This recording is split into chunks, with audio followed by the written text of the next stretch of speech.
throws to make. They need them both. But what an exciting game. And no matter who loses this game, both teams will be upset that they didn't win it. Somebody is going to be mad they didn't win it, because I tell you, it's there for both of them. On the other side, both coaches can go to the locker room and tell their players, we didn't deserve to win.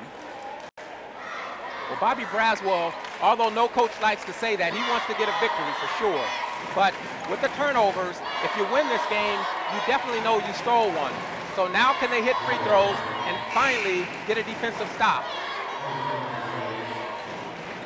Terrell has been shooting his free throws quite well.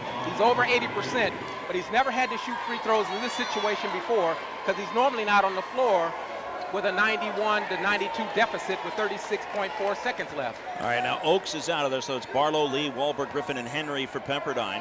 Hurd, Haynes, Colston, Jones, and Powers for the Matadors, and Jones at the line for a pair of free throws. And he swishes the first one. A huge make, obviously, and now the game tied at 92. I like the look on his face, regardless if he makes this one or not. He wants to be there, and that's what you want. He's a senior. He wants to be there. He wants to be the man, and you got to love that. 6'6" senior from Carson nails both free throws. That is huge. The Matadors lead by 1, 34 seconds left. Shot clock and the game clock are a second apart.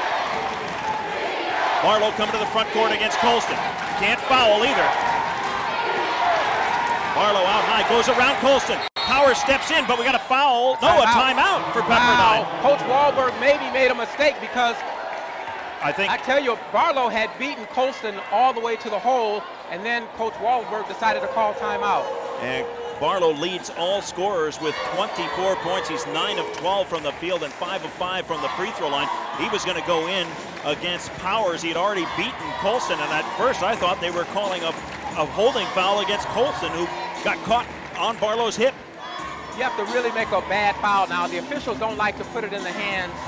Well, they don't like to call fouls when you're under a minute left, unless you make a tough foul like they did on Terrell Jones. So if the Matadors play good defense, sound defense, they might be able to get away with a little touch foul here and there. But if they foul hard, the officials will make that call. Yeah, you've got to call the fouls too, because when you're trying not to impact the game, if you let somebody get away with a foul, you are impacting a game. But you're right, just a lean-in foul where a player is trying to draw contact. You might not get that same call now. 20.5 seconds left. Wahlberg inbounds. They give it back to Wahlberg. He comes in and stripped from behind by Jones. And he gives it to Colston, who's fouled in the backcourt. How about the senior Terrell Jones? What a play. I tell you, Bill, when they were up in Oregon, it was Terrell Jones who won the Lehigh game with plays just like that. Hustle plays, offensive rebounds, putbacks, and scores. Terrell Jones right now wants to be the man, and if you have a guy like that, a former walk-on, you gotta love it. Now Colston, 2 big free throws for him.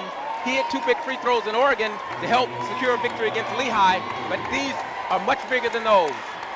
You on CSTV.com saw Jones come in from behind and knock the ball away from Wahlberg, and the free throw by Colston is big, and he makes it 94 to 92.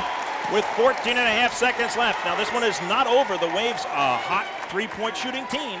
You've got to make this free throw and play defense. And that's what they want to do, is shoot three-pointers. So if Colston can make this one. And he does. It's a three-point game.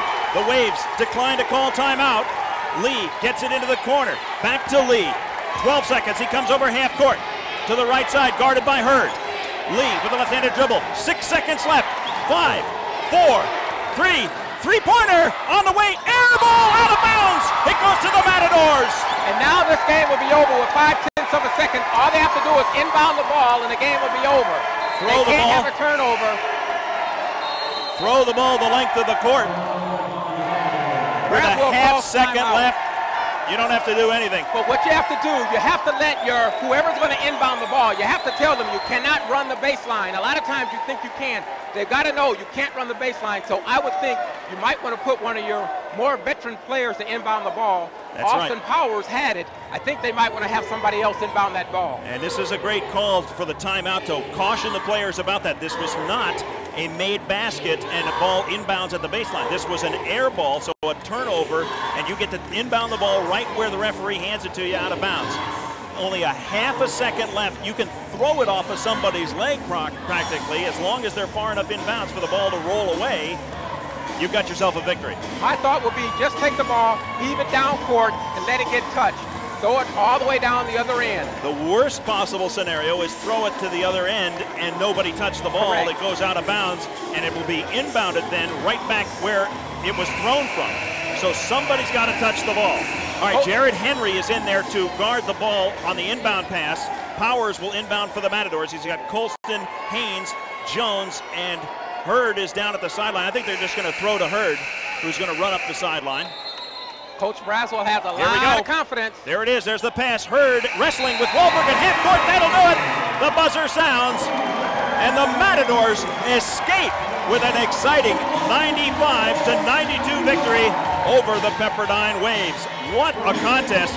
Stick with us, folks. The final statistics will be coming our way here in just a minute. But the Matadors, we can tell you, moved to 4-1 on the season, matching last year's start. The Waves now fall to 1-3. And for the Matadors, it'll be a much more fun plane ride tomorrow morning as they will travel to Illinois State, a couple of hours outside Chicago, Illinois. Well, Bill, you know,